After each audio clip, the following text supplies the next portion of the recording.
A e dini se ka shumë forma komunikimi? Dhe se pranimi I këtij fakti mund të vinë ndihmë tek personat me autizëm.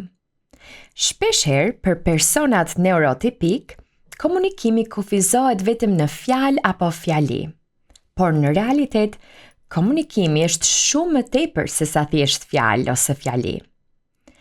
Kur prindrit ose profesionistët janë të hapur për të pranuar më tepër se sa një formë komunikimi, kjo shpesh vjen në ndihmë tek fëmijët me autizëm që kanë shumë pak fjalë ose asnjë fjalë.